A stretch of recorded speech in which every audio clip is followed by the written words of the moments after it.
Hello. Hello. Good afternoon. Bonjour. You're a filmmaker as well as a film lover. Therefore, you're the president of the Cinémathèque Française, which is the The microphone, mic just doesn't work. So I will start again in a second. Any of these mics begin working. No. Those mics No, are Only that one. You'll have to So use only this one works? No, Okay. not No, only that one works. The one in your hand. Okay, thank you. That works. So, for the second time now, you're president of the Cinémathèque Française.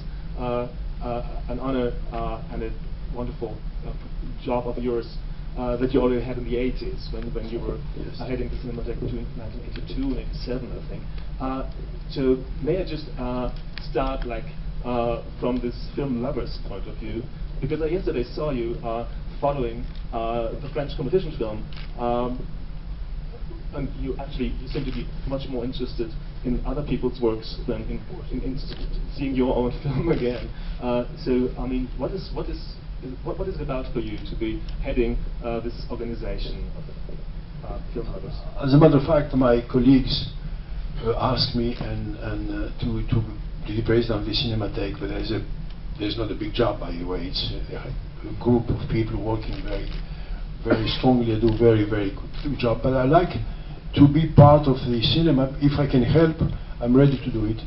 I think Cinémathèque, it's a center very important. We have something like 200 people working in the Cinémathèque. We have a museum, we have a library, we have a photothèque, and we collect movies. We must have something 40,000 movies, and we show 4 different movies every day.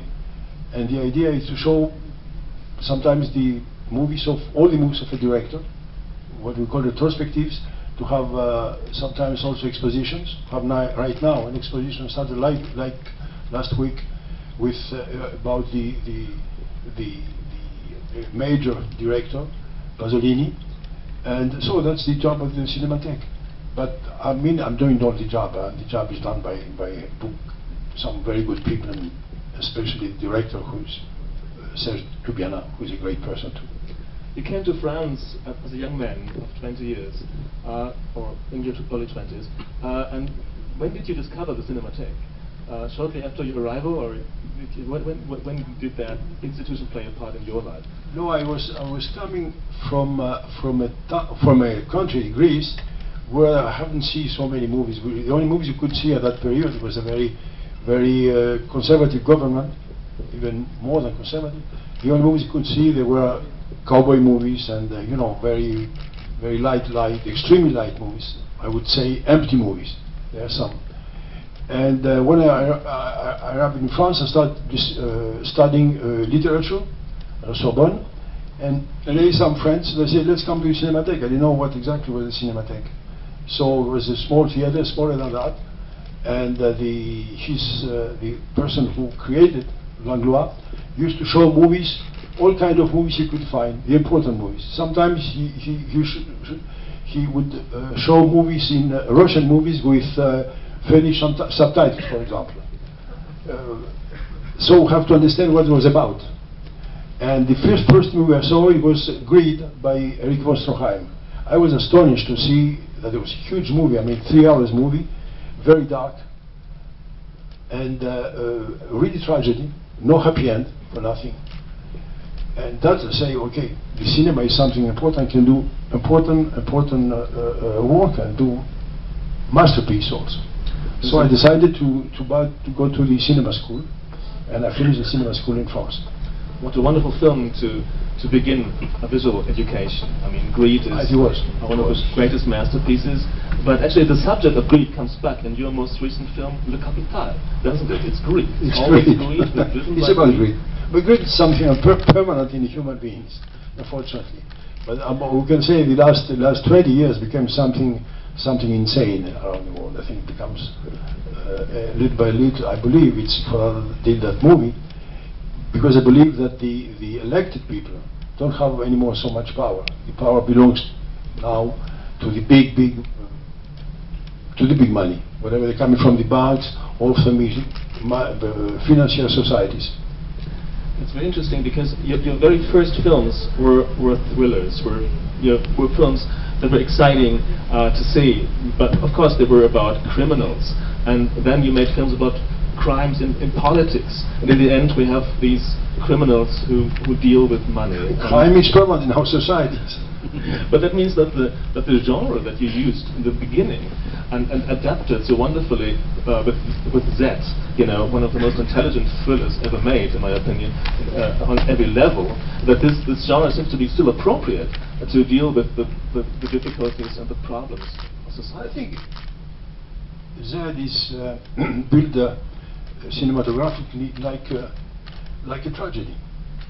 I think if you go back to the ancient theater 2,500 years ago, they created all those plays, and today the construction of the architecture of a play or of a movie is exactly the way they used to be. They started to do it, and they will continue. So we're speaking about thriller. I don't like very much the word thriller, because I mean thrilling. I prefer suspense, because it's something we wait to know what's going to happen, what's next. It's like in our lives. It's what we buy every morning, the newspaper, to know what's happening, what's going to happen. So I think I'm trying to build my movies with that spirit. And of course, it's not always very easy.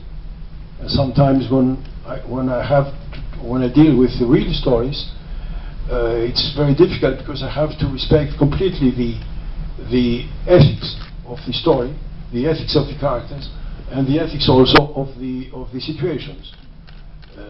Everybody knows that with cinema we can play, have tricks and do anything you want.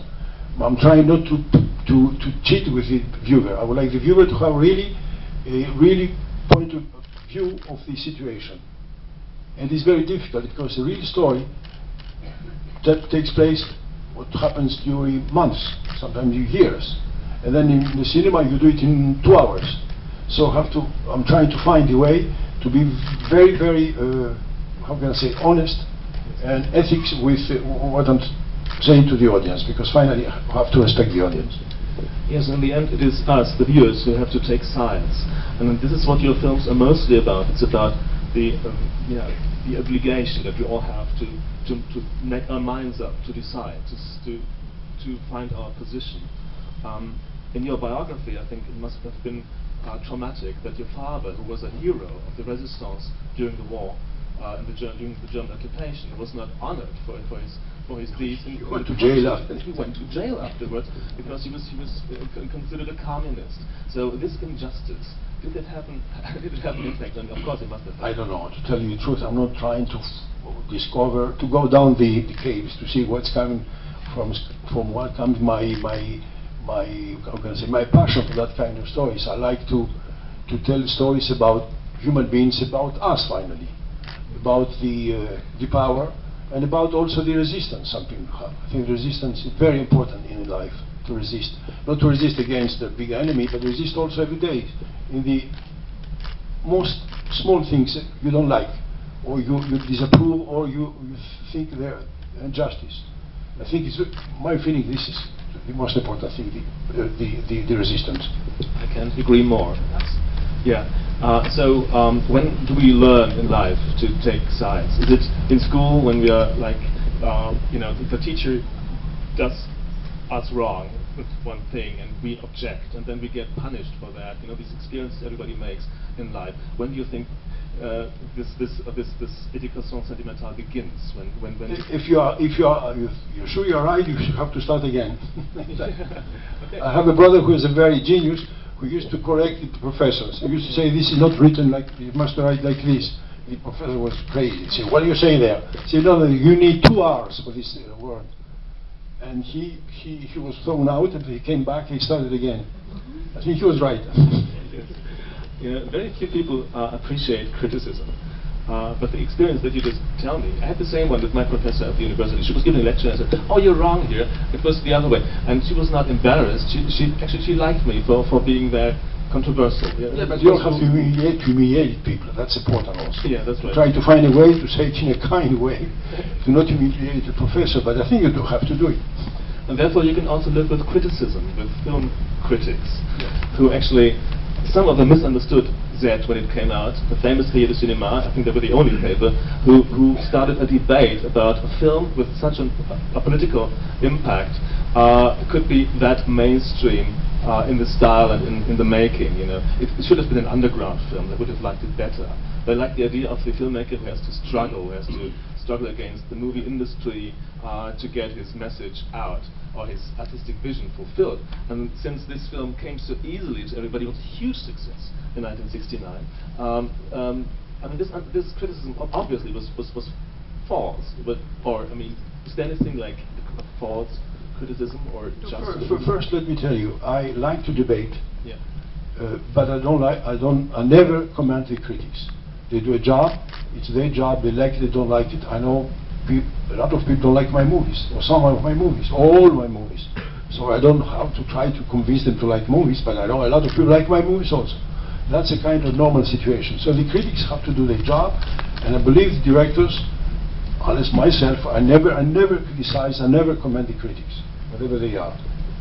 Because let me tell you also, we like the critics who do good critics, we hate the ones who don't good critics. So we have to be coherent. Because in the 50s, with this Cahiers du Cinéma and with the Cinematheque, it was like, you know, the Nouvelle Vague was emerging from film criticism. It was young critics who made films in the 50s. At that time, you were already working as an assistant director in the late 50s for famous masters like René Clair, Henri Verneuil, Jacques Becker, I think. And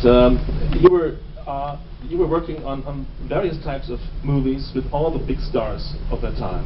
Simone Signoret and you name it, Jean Seberg, and so you got, you know, somehow you were positioned within the movie industry already, where others were still, you know, establishing themselves.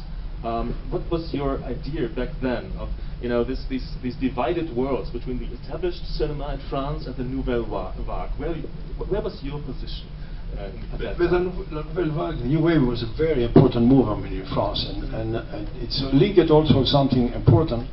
It was linked to the technical changes, small cameras, fast stock, fast film.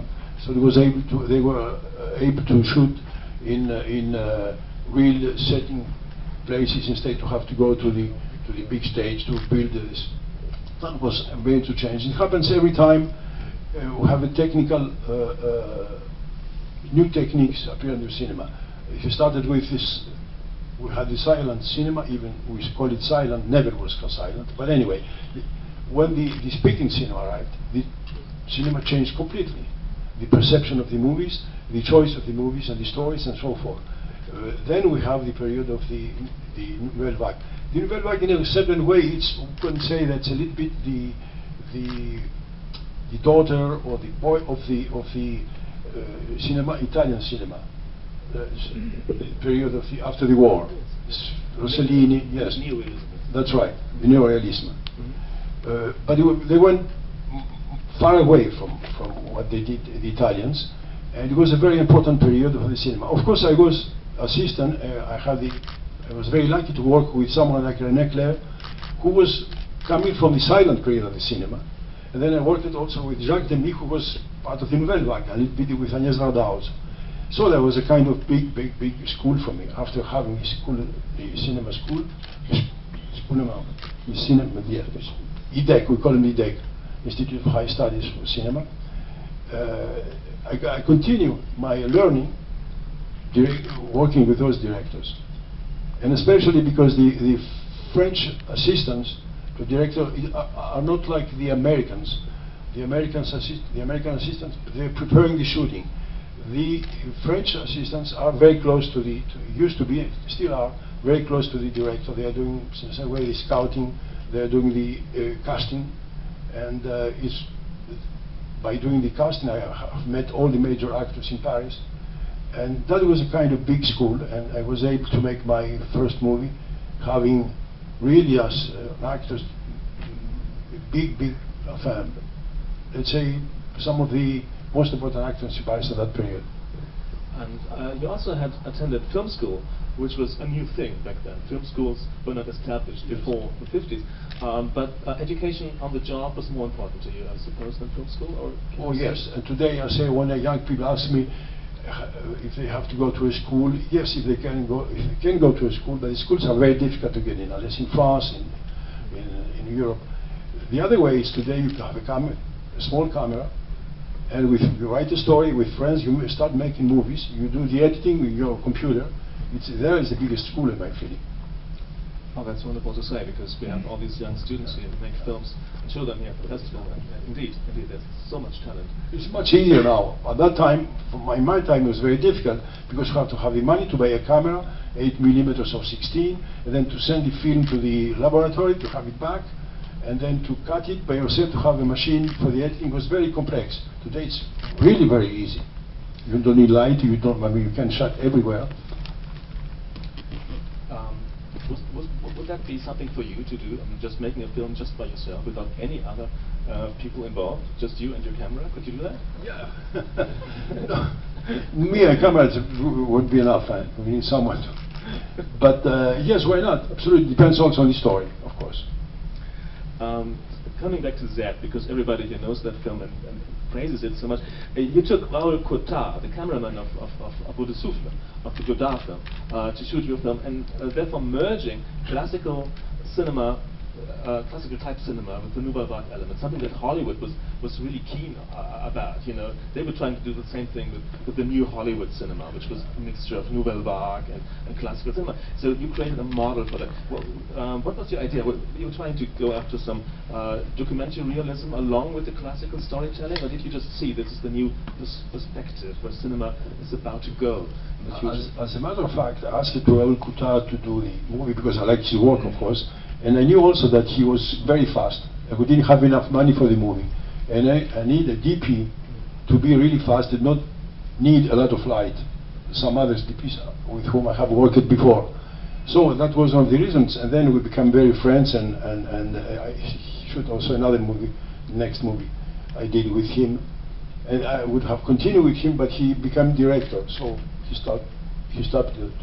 But it was a great experience, because with Kothenshulte he used to put lights on the ceiling, and then we could shoot all the scenes without redoing the lights, which happened before. That was a kind of big facility, and for the actors, and for myself, and for the camera, for everybody.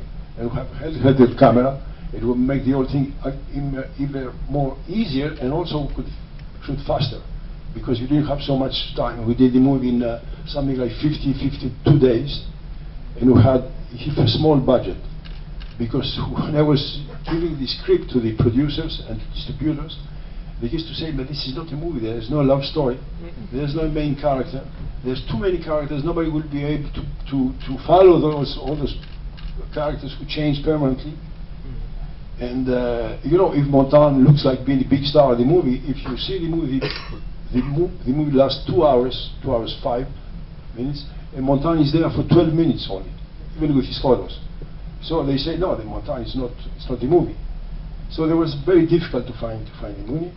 Nobody would believe that that movie could be a big success. We have done it, all of us, and myself and the actors, because we like to do something against the Greek colonists, and against that kind of justice.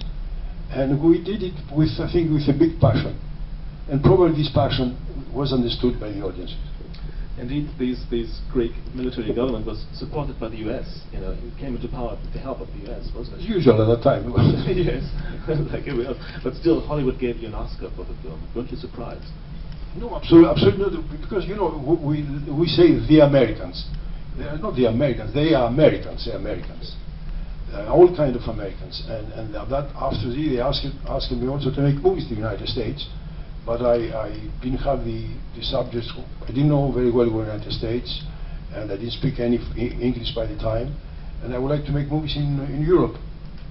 And I went later to the United States with missing, because also the conditions are completely the way I like them to be.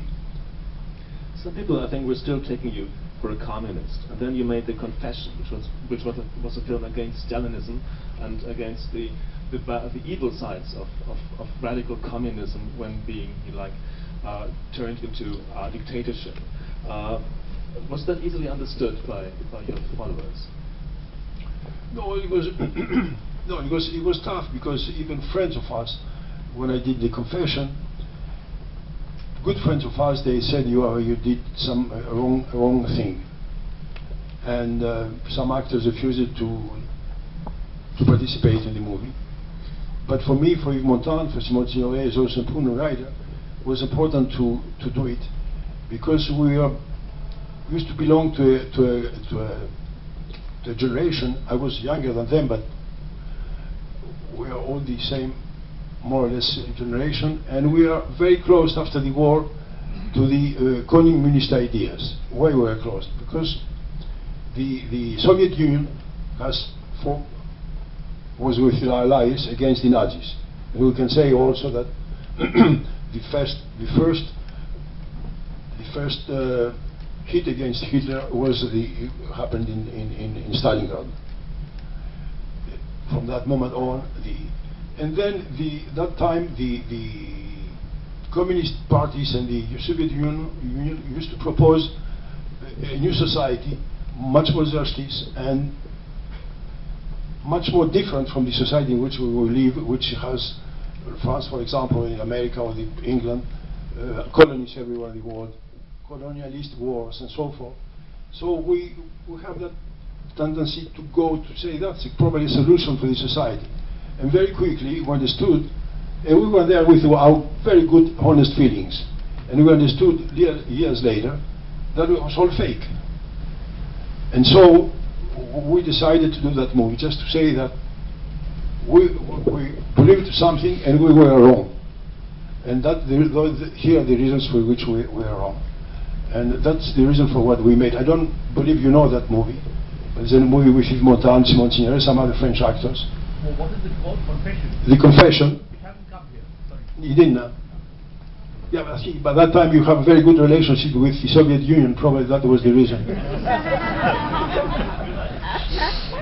And in the story of one of the people who are accused to be spies in Czechoslovakia, he was living in France. His wife was French.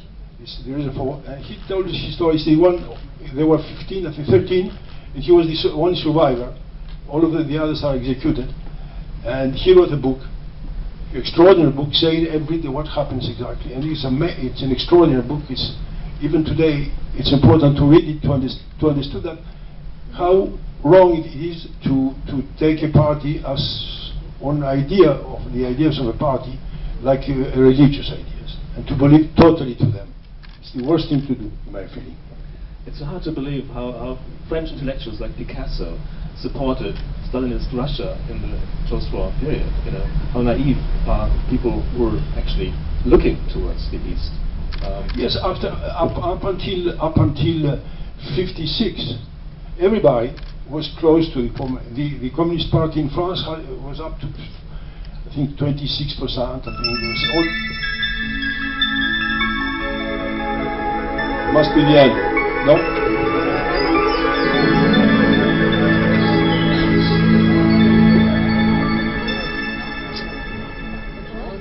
I won't put that music, huh? Do you think this is censorship? Somebody wants. Anyway, no, I was saying that. Forget what I was saying. No, I was saying that after the 56, when the Soviet Union invaded the Budapest, all the intellectuals were part of the Communist Party, and then they understood that Soviet Union had a kind of way of thinking and being and doing completely different from what they were saying. Anyway. And after that, you went to Allende's Chile and shot State of Siege. What was your impression of Allende's short-lived period? I met Allende. I saw him 3 or 4 times, and the first time he have a lunch with him, he said to me, "Go around and say to everybody, I'm not trying to make a communist country. I would like to have a democracy, real democracy. I would like everybody to be free, and so forth. And the other time also I have had discussions with him, and he was a great man. He was a doctor. He has a small house, and his daughters were living with him. I mean, he was really a poor man, but a good politician with good ideas. And probably if it's for what he ended up by winning the elections and then being also killed and destroyed by the American Mr. Nixon at that period. So I had a movie to make. After Z, there was a movie about, I was planning to make a movie about an American ambassador who's in Greece. By that period, Iran completed Greece because he was very close to the royal family. And after Greece, he went to Guatemala. And he created another situation. And after Guatemala, he went to, I think, Kuala Lumpur. And there he was killed. So I tried to see who was that guy and what he has done in Latin America. I went to Latin America, and then I discovered there was another situation. I discovered also there was a movement, the Tupamaros was a kind of leftist movement by no violence. And the day they get into the violence, they kidnapped an American advisor, and they asked for the government to free I don't know how many prisoners, and if not, they would kill the American. And the government, very intelligent, they did, and they obliged them to kill him. And that was, in a certain way, the end of them. So that story was very interesting to me. So that I make a state of siege, and the only place in Latin America where I can shoot it was in Chile that period, under Allende. Did you have a feeling that this the great man Allende might have such a terrible fate to fear? I mean, could you sense it that he was in danger? Like this? They knew. The people around his with whom I didn't speak with him about that, but people very close to him, in particular his daughter, they knew that something wrong will happen.